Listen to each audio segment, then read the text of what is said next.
convidado à mesa, larguei minhas defesas e vim reconhecer, não merecia estar aqui. Comigo eu trouxe amigos, felizes ou feridos, gente que escutou esse chamado e aceitou. E é tão bom saber que há lugar aqui. A graça nos chamou à mesa do Senhor. Há lugar na casa, há perdão na casa. Quando estamos juntos, nosso encontro é casa de Deus Pai, a esperança na casa, recomeço na casa, reunidos nele, o nosso encontro é casa de Deus Pai.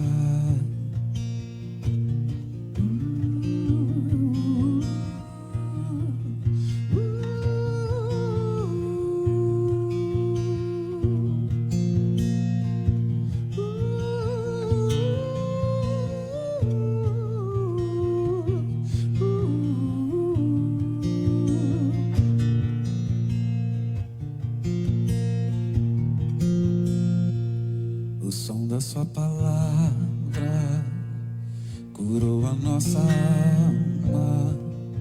O verbo nos amou, da solidão nos resgatou.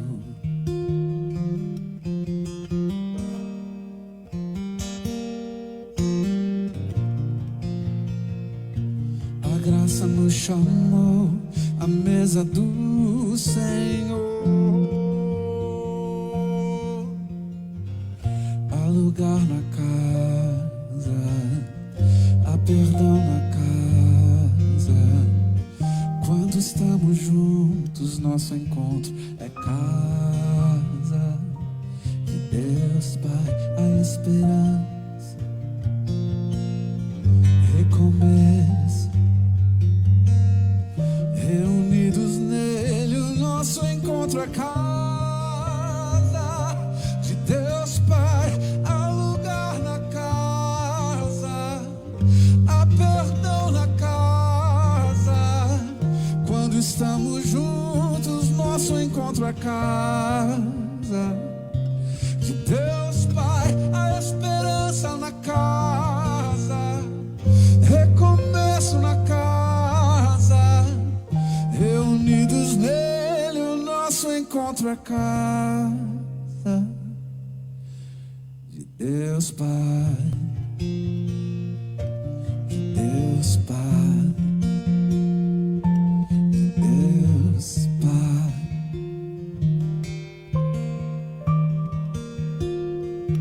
do meu Pai,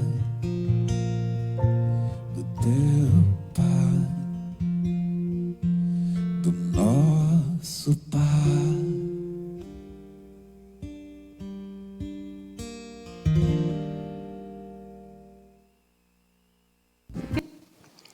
Boa noite a todos, louvamos ao Senhor a oportunidade de podermos juntos compartilhar a palavra.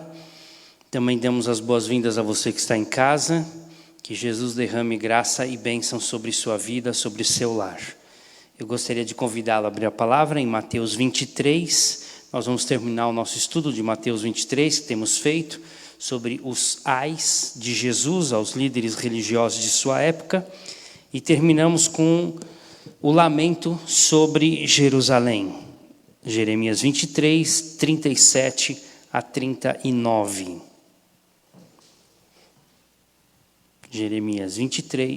Mateus 23, de 37 a 39. Jerusalém, Jerusalém, que mata os profetas e apedrejas os que te foram enviados. Quantas vezes eu quis reunir os teus filhos, como a galinha junta os pintinhos debaixo de suas asas, e vós não o quisestes. eis que a vossa casa ficará deserta. Declaro-vos, pois, que desde agora já não me vereis, até que venhais a dizer, bendito que vem em nome do Senhor. Vamos orar? Obrigado, Deus, pela oportunidade que o Senhor nos dá de podermos juntos compartilhar a palavra do Senhor, sermos edificados por ela, desenvolver a nossa fé, nossa maturidade espiritual, por meio dessa verdade absoluta do Senhor sobre nós. Que possamos aprender e crescer, que possamos viver, cumprir a palavra do Senhor. Fala conosco e abençoa-nos, em nome de Jesus. Amém, Pai.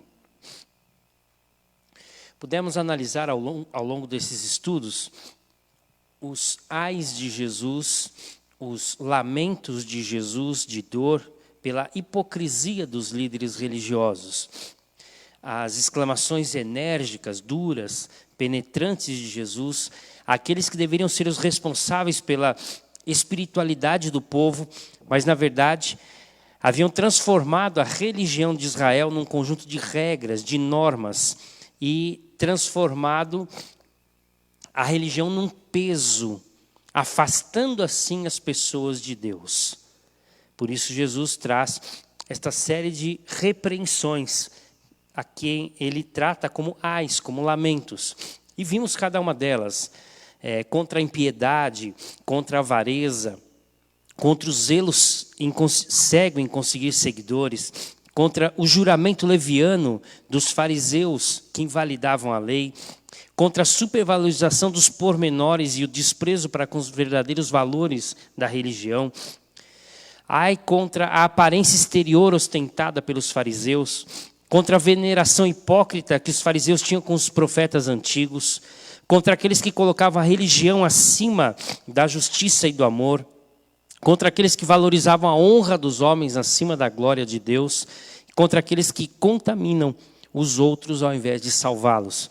Vimos cada um destes ais revelando a dor no coração de Jesus, mas, por outro lado, o anseio de Jesus em querer mostrar a verdade àqueles que ainda não haviam enxergado, não tinham conseguido entender. Agora, Jesus conclui estes lamentos, estes ais, com um lamento sobre Jerusalém. E ele começa: Jerusalém, Jerusalém, que matas os profetas e apedreja os que foram enviados. Na semana passada falamos sobre isso, até contando a parábola de Jesus, que o Senhor envia um servo, arrenda uma vinha, e depois na época da colheita manda um servo para pegar o valor devido, eles maltratam aquele servo, e depois envia outro, eles matam aquele servo, e depois envia o próprio filho, e eles também matam o filho. Quer dizer, Jesus vai contando a parábola, mostrando o que de fato os judeus haviam feito com os profetas e fariam agora com Cristo. E nós vemos esta mesma realidade, Jesus lamentando sobre a falsidade, sobre a hipocrisia daqueles líderes religiosos. O que ele comenta aqui no seu lamento, Jerusalém, Jerusalém, que matas os profetas e apedrejas os passados, né, os profetas, ele na verdade chora a destruição de Jerusalém que viria a acontecer dali 40 anos. O que ele relata novamente no capítulo 24, nos versos 1 e 2. Ele começa o seu sermão profético explicando aos discípulos, colocando exatamente essas palavras.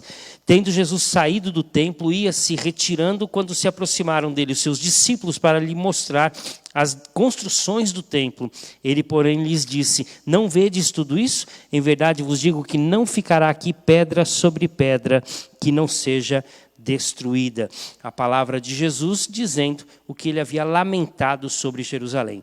Mas também este lamento sobre Jerusalém não mostra apenas a destruição iminente da cidade de Jerusalém, do templo, mas também revela o caráter de Jesus. E eu queria falar um pouco sobre isso. Algumas revelações do caráter de Jesus que encontramos aqui. Basicamente duas. Primeiro, Jesus dá oportunidades. Jesus dá as oportunidades. Ele é quem abre as portas para que as pessoas possam entender e conhecer a salvação. E ele diz isso com clareza no verso 37, quando ele diz: quantas vezes eu quis reunir os seus filhos, como a galinha reúne os seus pintinhos debaixo das suas asas. Na verdade, essa era uma figura conhecida para os judeus. No Antigo Testamento, Deus havia se referido algumas vezes a Israel nesse sentido, querendo cobrir Israel com as suas asas. Vemos, por exemplo, o Salmo 17, verso 8: guarda-me como a menina dos olhos, esconde-me à sombra das tuas asas. No Salmo 36, verso 7: como é preciosa, ó Deus, a tua benignidade. Por isso os filhos dos homens se acolhem à sombra das suas asas. E para resumir, para encerrar, no Salmo 94, mais conhecido, 91, mais conhecido de todos, 91, verso 4: cobrir-te-á com as suas penas e sob as suas asas estarás seguro. Então nós vemos que desde o Antigo Testamento, Deus fala através dos seus servos que tem a intenção de reunir Israel debaixo das suas asas, trazendo a eles proteção, livramento, cuidado.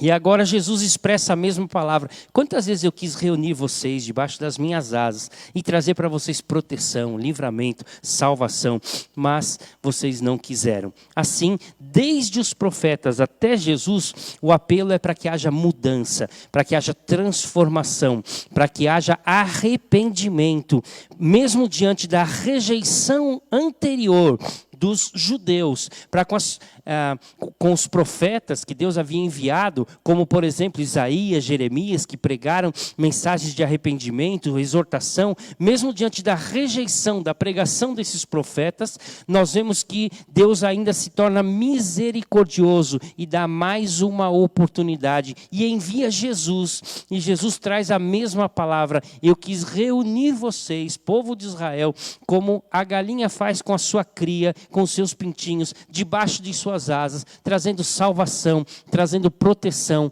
trazendo livramento. Eu quis cuidar de vocês, eu quis proteger vocês, eu quis dar uma chance para vocês, eu quis dar uma oportunidade para que as coisas fossem diferentes. Foi assim ao longo da história. Se nós formos ver a história, lembrando de alguns fatos, Deus havia prometido destruir Nínive se não houvesse arrependimento, mas Deus deu uma oportunidade, enviou o profeta Jonas, é o Deus das oportunidades.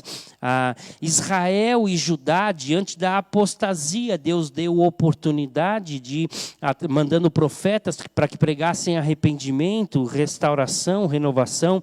As muitas oportunidades que Deus deu ao povo hebreu na caminhada de 40 anos no deserto. Quantas chances Deus deu ao povo que murmurava, que reclamava, que idolatrava, enfim, que se afastava do Senhor, e Deus ia dando oportunidades para aquele povo. As oportunidades que Deus deu a Davi, Deus deu a Sansão, que Deus deu a Nabucodonosor, a tantos outros do passado. A oportunidade que Jesus dá agora à nação de Israel, dizendo que eles são convidados ao arrependimento para que possam transformar suas vidas, pregando salvação. A pregação dos apóstolos por todo o mundo, levando a oportunidade de arrependimento e salvação para todo aquele que crê.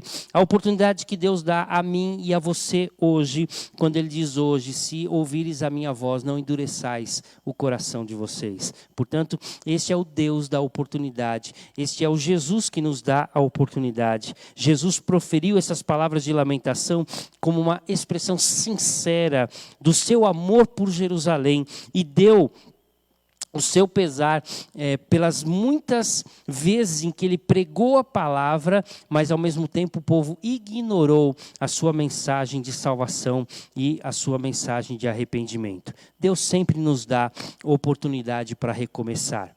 Deus nos dá a oportunidade para mudar. Nós temos oportunidade para ser diferente, para fazer diferente. Jesus não fecha as portas, mas Ele estende a mão para que a gente possa ter uma experiência diferente. Jesus nos dá oportunidades.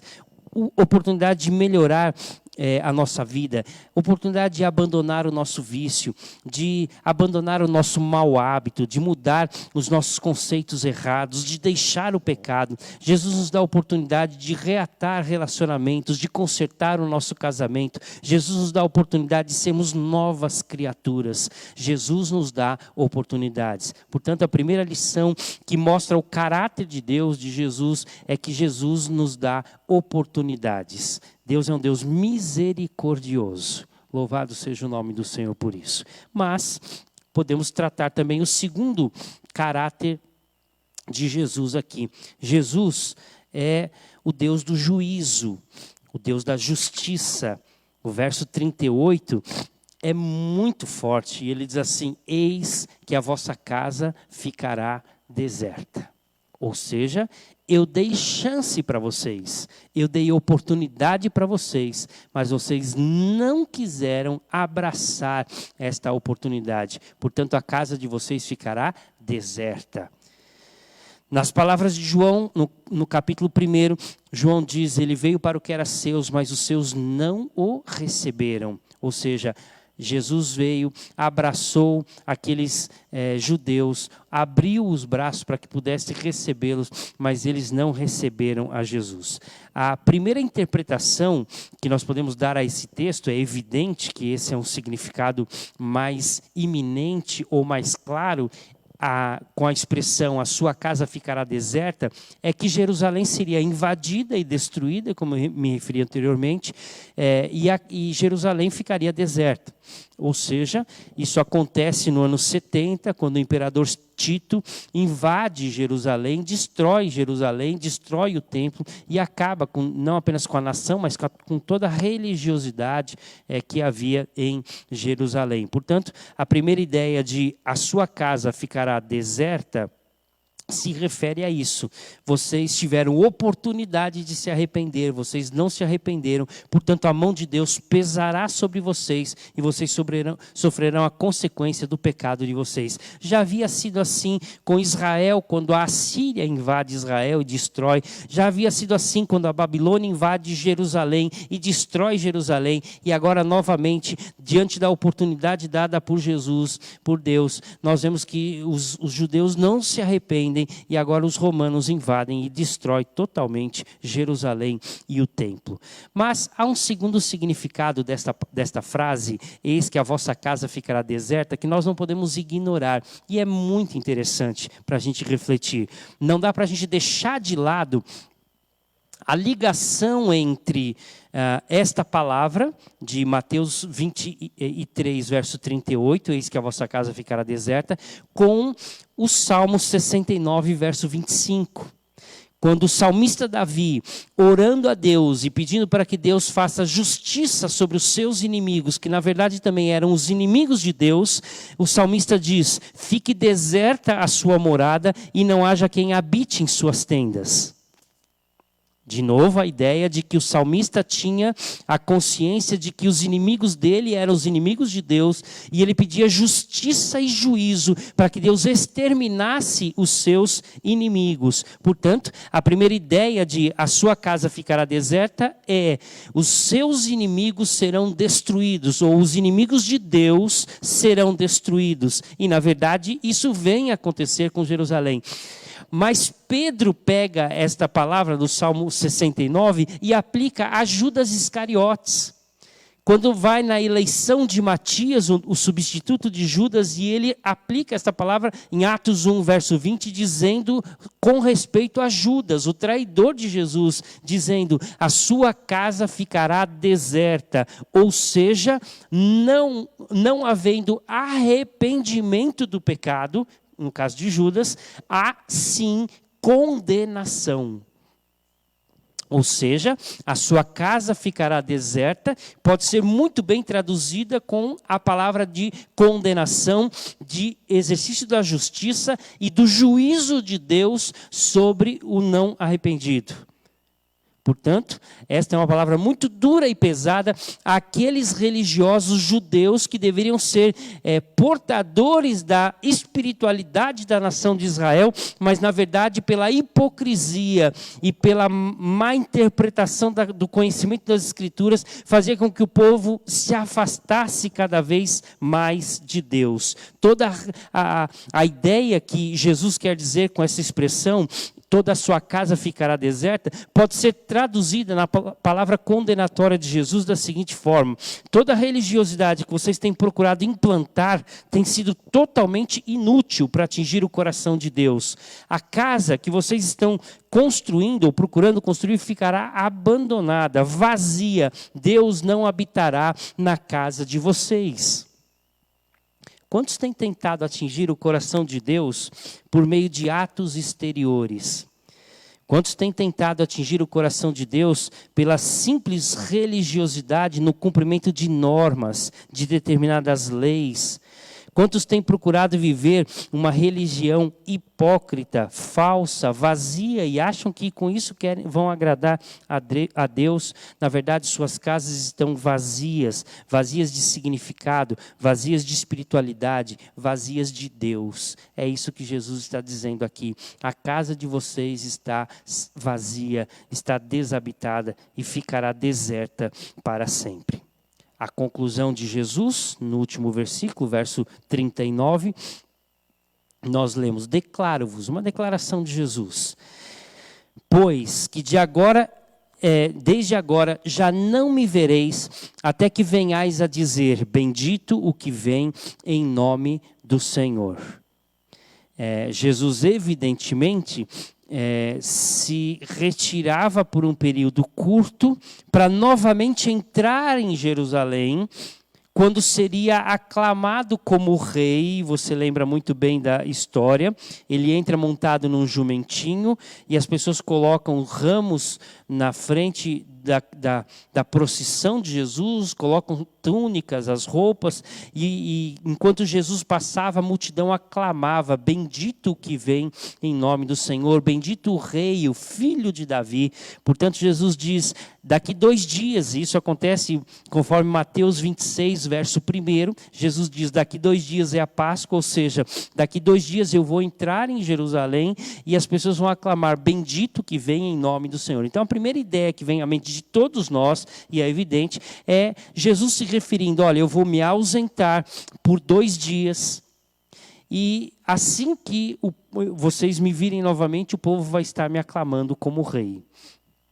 E é o que de fato acontece. Nesses 2 dias ele vai para Betânia, no lar de Marta, Maria e Lázaro. Lá ele é ungido por Maria, né, um texto que a gente conhece muito bem. E ele entra em Jerusalém e de fato a sua palavra é cumprida. Mas também, essa palavra não pode ser entendida somente dessa forma. Podemos olhar num sentido escatológico, ou seja, Jesus está dizendo, esta dureza do coração de vocês não será mudada e transformada até o dia em que o rei se manifeste na sua plenitude. Ou seja, Jesus também se referia ao dia em que ele voltaria novamente. Ainda aguardamos com ansiedade este momento, a segunda volta de Cristo, quando ele virá como Rei glorioso e majestoso, como Senhor absoluto, para buscar aqueles que são seus e colocar um ponto final na história. Um dia, então, todos aclamarão o Senhor como bendito, como soberano, como absoluto, como diz o próprio Paulo em Filipenses capítulo 2, quando ele diz que um dia todo joelho se dobrará e confessará que Jesus Cristo é o Senhor. E então ele voltará como Filho de Deus glorioso, majestoso, portentoso, como Senhor absoluto sobre todas as coisas. Então, a isso se refere. E a dureza do coração daqueles judeus estaria reservado para aquele momento da volta de Cristo. Mas, até a volta de Cristo, Jesus continua dando oportunidades. Ele continua de braços abertos, esperando aqueles que pela fé se arrependem dos seus pecados e voltam-se para Deus, num novo relacionamento verdadeiro e sincero, não coberto de normas, de religiosidade, de cumprimentos da lei, e nem também cheio de hipocrisia e falsidade, como era a religião dos judeus naquela época, como eram os fariseus hipócritas, a quem Jesus lamentava a sua espiritualidade, mas sim Jesus espera de braços abertos e dá oportunidade para todos nós, para mim, para você que está ouvindo hoje a palavra, que Ele é o Deus que te dá esta oportunidade de abraçá-lo, de recebê-lo como Senhor e Salvador da sua vida. Portanto, se arrependa dos seus pecados, pela fé, abrace a Jesus, se tornando também filho de Deus. A nossa oração é que Deus possa abrir nossa mente, possa abrir nosso coração, para que não apenas a gente entenda a palavra que Jesus colocou, mas para que a gente entenda que Deus quer ter um relacionamento conosco. É isso que Deus quer. Religião é relacionamento. A palavra religião significa exatamente religar o homem a Deus, ou Deus ao homem. Deus nos dá a oportunidade, através de Cristo, de vivermos, de praticarmos a religião verdadeira e sincera, de estarmos ligados a Deus num relacionamento de intimidade por meio de Jesus Cristo. Era isso que fariseus e escribas não conseguiam entender. Por isso Jesus vem lamentando a hipocrisia, a falsidade, a mentira de vida daqueles homens que deveriam ser os detentores da espiritualidade de Israel, mas na verdade afastavam o povo de Deus por causa das suas normas e leis. Portanto, que Jesus possa abrir nosso coração, nossa mente, para entendermos que Deus quer ter um relacionamento com a gente. Que Deus nos dá a oportunidade e a chance de nos arrependermos dos nossos pecados e nos voltarmos para Ele, antes que o juízo de Deus chegue de forma condenatória àqueles que morrem em seus pecados, que não vivem na graça de Deus e não têm Jesus como Senhor e Salvador. A oportunidade está diante de nós. Ele bate a porta do nosso coração para que a gente possa rever a nossa vida com Deus. Essa foi a proposta da nossa série de estudos sobre os ais de Jesus, fazer uma avaliação, uma reavaliação do nosso relacionamento com Deus. E esta conclusão de Jesus é bem propícia para nós. Deus é o Deus da misericórdia, que nos dá oportunidades, mas Deus é o Deus do juízo, que condena aqueles que não o aceitam e morrem em seus pecados. Diante de nós está a palavra. Ou cremos neste Deus que nos dá misericórdia, ou vamos morrer nos nossos pecados. Que Deus nos dê a graça de, pela fé, aceitarmos Jesus como Senhor e Salvador das nossas vidas. Amém? Vamos orar mais uma vez? Dá-nos a graça e a oportunidade, Deus, de podermos viver para o Senhor, de podermos não apenas crer na Tua palavra, mas termos um relacionamento de intimidade contigo, longe de qualquer hipocrisia e falsidade, porque o Senhor conhece os nossos corações. Dá-nos a graça de viver a intimidade e a sinceridade da vida com o Senhor. Muito obrigado porque a Tua palavra é clara. Muito obrigado porque o amor e a misericórdia do Senhor são depositados a nós, são dados a nós, e pela fé podemos tê-lo como nosso Senhor e Salvador. Nos ajude, Pai. Longe de nós essa dureza de coração como tinham aqueles escribas e fariseus, e dá-nos a oportunidade de viver para Ti, para a glória e honra do nome do Senhor. Em nome de Jesus nós oramos. Amém. Que Deus abençoe a sua vida e dê um restante de semana especial na graça do Senhor. Amém.